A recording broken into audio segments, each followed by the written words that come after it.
Hello, everyone, and welcome to our channel, The Audible Review. Today, we're doing a deep dive into Michael A. Singer's really influential book, The Untethered Soul.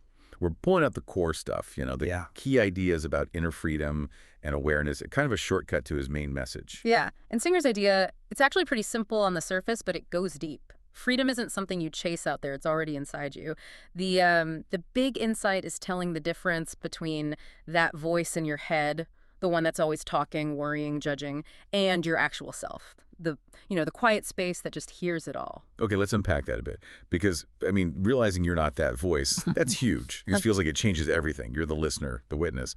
So that quiet awareness, that's the starting point. Yeah. But then, who's making decisions if it's not that planning voice? Right. That's the common question. We mix up the mind's job, which is thinking, planning, analyzing with who we are.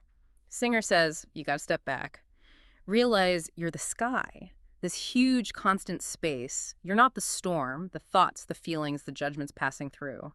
Freedom is in that observer space, which doesn't get hit by the storm, you see. The sky analogy. Oh, yeah. Yeah, that helps. Okay, so if awareness is step one, what's the first practical thing we can actually do to get untethered? Well, the first lesson is about watching that inner voice, not trying to shut it up. That's key. Your mind's just doing its thing like a computer running programs. Peace isn't about forcing silence. You can't, really. It's about just watching the thoughts float by, like clouds. When you stop arguing with them, they kind of lose their grip. But what if that voice is really loud? Really critical about something big, a mistake or a decision? Just watching it, doesn't that feel a bit passive, maybe even irresponsible in those moments? It's not passive in the sense of doing nothing. It's non-engagement with the drama. The practical step is super simple, almost too simple. Take one slow breath. Consciously notice the thought. Don't try to fix it or push it away. Just see it. You realize the you that's watching is already separate. That you is free to choose. The voice is just background noise trying to run the show. Okay, watching, not engaging. So if that's step one, how does this connect to, everyday struggles? Yeah. Because it feels like most pain comes next. Yeah. With lesson two, resisting what's happening. Exactly. The event happens, then the suffering comes from fighting it. Singer basically says most suffering is us arguing with reality. We tense up, push back against life's flow, and that's what really hurts. Think of the river analogy. Thoughts, feelings are like leaves floating past.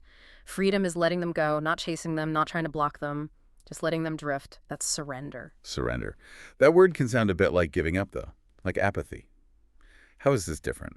Yeah, it's not apathy. Surrender here means giving up the internal fight, the resistance. It doesn't mean you stop taking action in the world. And this leads right into lesson 3, dealing with emotional pain. When something hurts, our instinct is to shut down, right? Protect ourselves. But Singer's view is that difficult emotions are just energy trying to move through you, like a wave. So the idea is healing happens when you stay open, even when it's uncomfortable. You let that energy flow through instead of slamming the door and trapping it inside your heart. That's exactly it. That's the mechanism. When you allow that difficult energy, that pain or fear to just move through without fighting it or judging it, your inner space, your soul actually expands. It's the opposite of shrinking in fear. It's a total shift from control to, flow. So pulling this all together for everyone listening, what's the bottom line? If we synthesize this, the path Singer lays out isn't about controlling every little thing or making life perfect. It's more about trusting, surrendering to how things actually are. Precisely. When you genuinely stop needing things to be exactly how your mind planned them, you find this underlying peace, a peace that wasn't there when you were constantly fighting and managing. You realize the moment, even a tough one, is okay as it is. It's the art of release. So if peace isn't out there in changing the world, here's something to think about. What's maybe the smallest thought, the tiniest worry or judgment that you could choose to just witness today? Just watch it flow through without grabbing onto it. Remember, you are the witness, not the waves.